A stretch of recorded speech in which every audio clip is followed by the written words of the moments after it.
This land is your land. This land is my land. From California. Good evening. This is HomeStake Radio. Welcome. So glad that you're here. Thanks for listening. I'm Carol Murphy, your host. And this evening, our guest is Bill Stoddart of HomeStake Venture Partners and NorthFork Financials. In just a moment, Bill will be back and tell you all about what he's up to.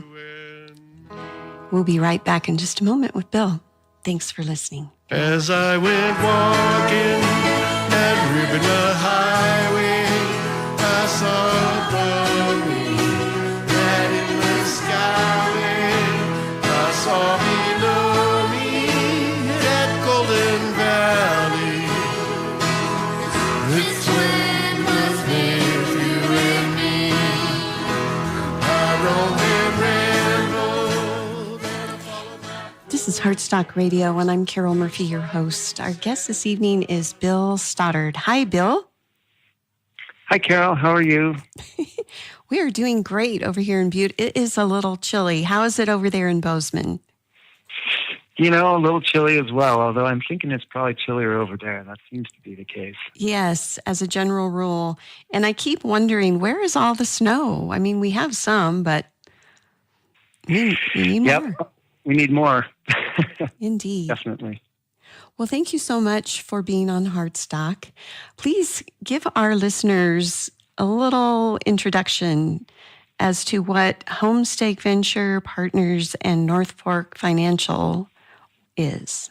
You bet. Well, again, thanks so much for giving me the opportunity to share a story or two. And so NorthFork Financial kind of has this metaphoric meaning as far as the name. And really, I started it as a financial services firm that helps people with planning and investment advisory services. And NorthFork kind of stands for that idea of, choosing a direction, choosing a path, and that whole idea is centered around a notion that we can use money for good.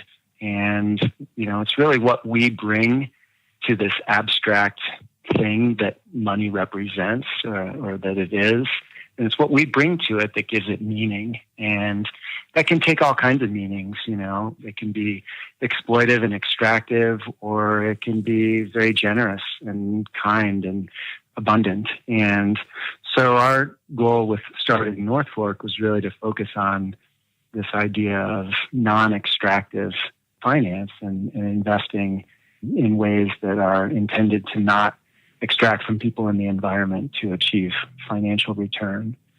And out of that, process and series of conversations I had, a client asked me once about doing local investment and what that looks like and how to do that. And, and my response at the time, because I was pretty naive about what was even available then, and this was back in 08, 09, was, well, there's municipal bonds and real estate, things like that. Is that what you're talking about? And he said, no, actually, I want to invest, in this business down the street. I said, well, do you know them? Do they get any money?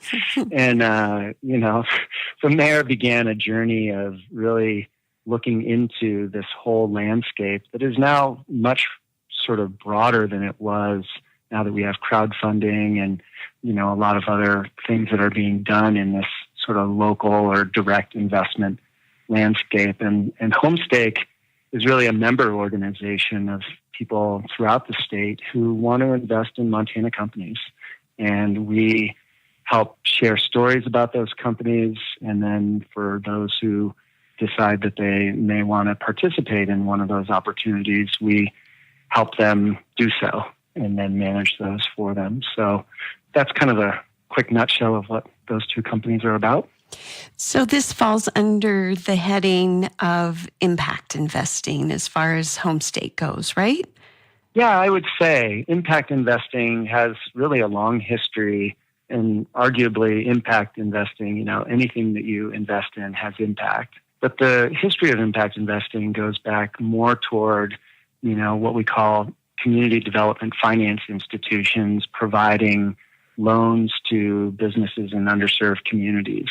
in particular, individuals and business owners who otherwise couldn't get financing from banks or anyone, for some historical reasons, legacies around, racism and issues that are, certainly fraught with challenge. And then out of that, really that moniker of impact investing has come to represent a much broader approach around investing in such a way that it is, again, non-extractive, non-exploitive, in a way that is really directed toward providing resources to folks who may not otherwise have access to them or who don't fit some of the more traditional ways that our capital markets work.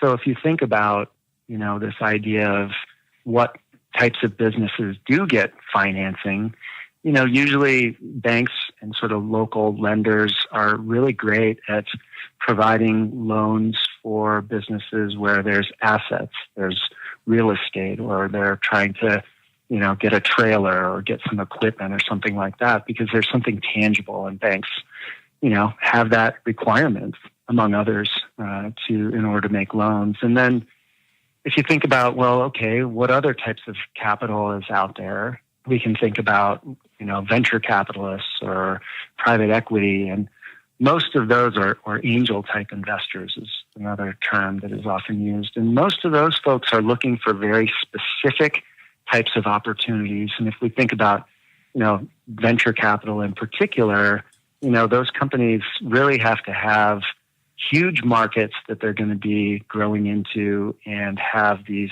real hockey stick type of return profiles. Otherwise, they don't really fit the, model that most venture capital funds are looking to achieve for their limited partners. And we think, as from HomeStake's perspective, that there are so many great homegrown businesses that aren't going to be the next Google, but maybe don't have assets like real estate that they own or other tangible hard assets that banks can lend against.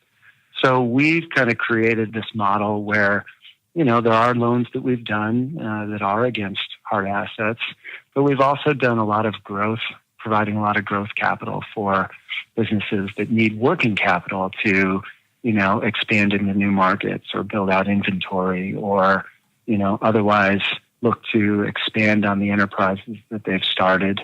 And that's really kind of our thesis around how we translate impact in the work we do is really focused on this idea of community resiliency, because it's really important that all those businesses stay in our communities.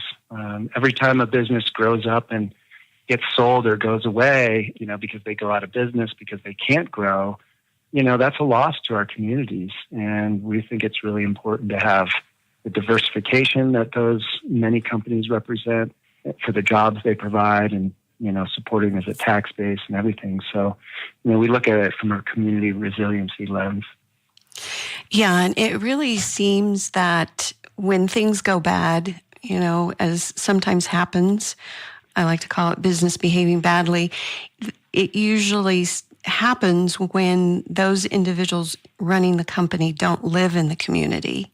So I think that on many levels, you've really hit the nail on the head that community resiliency really requires a healthy business ecosystem and capital flowing to that. So this is going to lead us to the next question that I have, which is, how did you get into this and what made you decide to go down this path in your life? Where did you grow up? What were your influences? All that good stuff. Yeah, I grew up out east, south of Buffalo, New York, and came out to Wyoming and Montana in '89, and then moved up to Bozeman in '92. But I would say my strongest sort of business influence was my uncle. He had a family hardware store that I got to work at, different types of jobs in shipping and working the cash register now and again, and doing some other maintenance work around there, as I was a kid growing up. And, that was always something that I never really thought a ton about until, later on when after a spent a career, one of my careers in construction. I had a small remodeling business, and then I taught high school history and government for a while and couldn't shake this entrepreneurial spirit. And so I, went into finance, worked for a regional firm for about 5 years and learned a tremendous amount, and I'm super grateful for that opportunity. And then I've since really been able to, get a much clearer sense of how businesses really work, mostly from starting my own again and building that up, but then also through watching businesses that range from, healthcare service providers to, ag operations to manufacturing enterprises, all kinds of these businesses that we've been fortunate enough to work with in the capacity at HomeStake. And, it just has resonated with me so strongly around the effort and energy that these entrepreneurs put into their work, and just so strongly reminds me of my uncle's tireless hours. He just retired at age 83. Wow. About 3 weeks ago, which is amazing. Wow. But he was such an inspiration. And I remember, there was a time in the early 80s when some of the bigger box stores were coming into the area where I grew up and where the hardware store was. And, things were not good for a small hardware store back at that time. And, they weathered it through primarily on their service. At the end of the day, my uncle's character and integrity obviously carried it through, as well as, their deep commitment within the company culture to the service that they provided to their customers. And, those sorts of things stick with you, maybe not at the time, but as you reflect on those experiences, you realize, gosh, that was so important and really just critical to their success. And it's something that really sort of drove me to think not only about the entrepreneurial side, and then to add in why finance. My work actually teaching government got me really thinking about this relationship between business and government in particular. And looking at the Constitution, I kind of got into the weeds, looking at our founders and what they were reading and writing about and, discussing back in the, mid 1700s and coming up into, the period when the Constitution was written in the 1780s, and, thinking, gosh, it's amazing, the things that they were thinking about with respect to self-interest and how government, is sort of this extension of Enlightenment thinking, which is applying rational thought to the problems we face. And, we think about that, really readily and handily in the context of, scientific experiments, looking at, snow crystals or, whatever it may be. I'm looking out my window and hoping for more of them. But, this idea of saying, gosh, we can solve human problems and challenges that we face, among one another through similar sorts of rational thought. And really, that's why they talk about the Constitution as this great experiment. And what came to me was this idea of virtue. And back in, the late 1700s, this idea of virtue was really setting aside self-interest in the interest of the greater good, which I think drove a lot of the thinking around, the Constitution and scholarship. And further, really, as I looked at and read the first, article of the Constitution, which delegates powers to Congress, every one of them is about commerce and trade, or, if not directly related, indirectly. And so that's kind of where this thought around money and the ability that money can do good really came around in terms of how I decided to take that leap from teaching into finance. Yeah, that's a fascinating journey. I was just sitting here thinking about my journey, and it was kind of more from seeing things that didn't work. And when we talked earlier, you shared your bicycle ride across the country, and it sounded like you kind of had an aha moment. Can you share that with our listeners?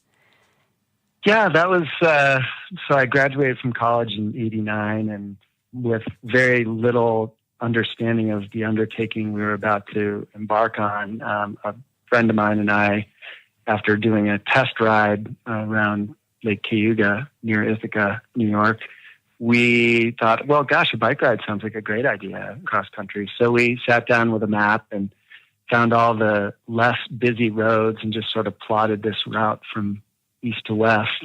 It was an adventure, to say the least. We had very little clue. Luckily, we were young enough that we were resilient and could recover from our travails, both mental and physical, along the way. But, that experience to me was sort of an entrepreneurial endeavor in and of itself, just thinking that every day we had a different challenge to face, whether it was the wind or whether it was where we were going to stay, how far we were going to get, what we were going to eat, breakdowns, physical, mental, and equipment. Weather was always interesting to encounter because we, of course, jettisoned all the clothing and everything else that we possibly could as we realized that we had to carry it, and, making it lighter was much better. But, there were times when I thought, geez, I really wish I had that heavier coat because it's really stinking cold out right now. But again, I think it was more just that, resilience piece and the idea that, these experiences that one has really establish one's ability to adapt. And, and that to me is really the heart of the entrepreneurial spirit, is recognizing that, yeah, there's a problem or an issue you're trying to address. And even though, from the minute that you put that on a napkin to, the first 3, 4, 5 iterations of what you're doing, each time you're, sort of thinking, okay, I think I got it, and then something happens. You're like, oh, wait, well, there goes that set of assumptions, and I better pivot. And it's just constant pivots in order to keep moving forward, and that I think was probably the, life experience that most, I think, prepared me for becoming an entrepreneur myself, and then being able to empathize with others, Yeah, we're a little over halfway, and we're going to take a brief music break, and we shall be right back with Bill Stoddart. Thanks, Bill. The sun comes shining, and I was strolling in the wheat fields waving, and the dust clouds rolling. The voice was chanting as the fog was lifting. This land was made for you and me. As I went walking, I saw a sign there, and on the sign it said, no trespassing,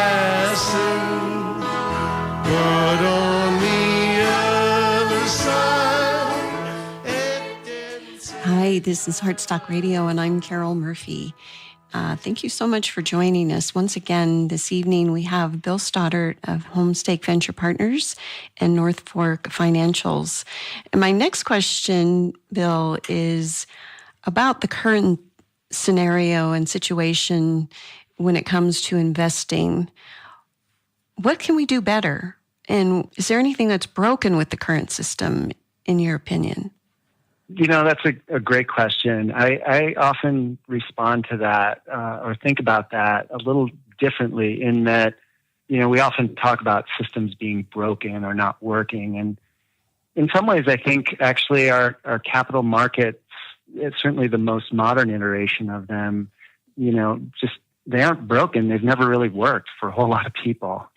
And I'd say that's, got some historical deep roots, but it also has, I think, some more modern applications of it. And some of them have come as a result of, community banking, changing so dramatically. There used to be 10,000 community banks, I think back in the mid 60s. Now we're down to fewer than 1,000 and, seem to be diminishing rapidly. And I think what the problem then that has resulted is this whole idea of distributing opportunity. And if you think about, like, what does that mean? It basically is the idea that, we need more people to be able to do, take the entrepreneurial path and to, get the support that once was very integral within their community. It was a handshake that would result in a small business loan to, get, something started, whether it was a, electrical service company or a plumbing supply outfit or, a mattress company or things like that, we all think about are just so, kind of just endemic and just built into our community infrastructure. Once upon a time, those really were, financed, if one didn't have the resources themselves, by these community institutions that were community banks. And in many ways, we sort of see ourselves as community banking 2.0. And I think it's a really critical thing when we think about economic resilience, that it's, lots of people have the opportunity to participate, whether it's from the investor side or as an entrepreneur saying, hey, I need certain types of capital to grow in order to remain competitive or stay ahead of, the next thing that's going to come to town, whether it's a grocery store or, a big chain type restaurant or what have you. And, not that I'm suggesting that we should just scrap, some of the, results of globalization that have happened, because that I don't think is either realistic or something that is ultimately sustainable either. But I do think that kind of rethinking our system, because so much of what we've done is continued to aggregate wealth and power in this sort of monolithic structure that, in my mind, I have this image of something like a Jenga tower that just keeps growing and growing taller and taller, but we're plucking blocks from the foundation to make it taller, which is clearly not more stable. And so if we recognize that that's just sort of what it is, we need to, create these nodes of economic resilience that are part of our communities and the regional economies that, we all depend upon for, the food, clothing, shelter, all the other things that we use in this life. And to me, that distributing opportunity is really a critical aspect of that, because it gives people themselves the tools to move forward. It's, it's the old, give a man a fish, they'll eat for a day, teach them to fish, they'll eat for a lifetime. And that's sort of what I think about with respect to this distributing opportunity idea, is we want people to be, to have that sort of sense of, accomplishment, that pride, that dignity that comes from, success in endeavors. And if we put up these artificial barriers, or if we put up barriers in such a way that it prevents people from, being able to grow their businesses, then I feel like we're doing ourselves and them a disservice in the long run. So if there's someone out there listening, hopefully several someones, that hear this and say, yeah, I'm in, that is definitely what I am for, what advice do you have for them, and how can they actually get involved with this type of investing? Well, I think there's a lot of ways that include everything from Kiva loans to, there's some crowdfunding that is available here in Montana, so entrepreneurs can go directly to the people who, are their customers or clients and, say, hey, look, we're doing a fundraise. You want to obviously make sure you're abiding by all securities laws and those kinds of things, and smart about what you're doing, both as an entrepreneur and an investor. But I do think that there is a growing acceptance for, investing directly in, different types of businesses. And I would argue that, there's a lot of benefit built into that beyond whether or not it's going to return 1 time or 2x or 3x or 5x or whatever. It's thinking about, gosh, if when we look at spending locally, there's, a lot of evidence that suggests that money circulates 4 to 7 times through a community, which creates a lot of, opportunity. And, I think investing, although again, there's not a long track record of that because it's very new in some ways, certainly in the iteration that we've developed. But I think there's a lot of opportunity for those dollars to continue to be recycled and for more and more people to sort of benefit from the opportunity that's represented there. Folks obviously can reach out to us. We'd love to have a conversation if people are interested. And, just fundamentally, I think questioning some of the assumptions that folks bring to the table when they think about investing and really what those dollars are trying to accomplish and how they go about doing that, I think is really important. I mean, I think about the story of, the healthcare, entity that has a corpus of funds and, is saying, gosh, we're, so proud of the work we do to, fight tobacco addiction, for example. And yet on the other end, they're, invested in Philip Morris and Altria. It's just kind of an interesting, wait a minute, really? You're investing in the things you're trying to prevent. That's just sort of an odd process. And so I think it's really as much as anything, taking a little bit of time and, looking at what you're doing and why you're doing it and how that's meeting your goals on all kinds of levels, I think is the first step. We've got just about a minute left. Maybe in this time we can tell folks how they might reach you and if you have any other words of advice maybe for entrepreneurs. Well, for entrepreneurs, I just say, you need to love the path and the journey, and that really is, I think, the heart of it, because obviously, there's going to be challenges along the way. There are good resources out there, in all kinds of levels to help you guys with that journey. And then, folks can look us up on the web, HomeStakeVenturePartners.com and NorthForkFinancial.com if they want to learn more about what we do and have a conversation about kind of the ways we do things a little differently. So that brings us to the end once again. This is Carol Murphy. We've been speaking with Bill Stoddart of HomeStake Venture Partners and NorthFork Financials. We'll catch you next week. Thanks for listening. Peace.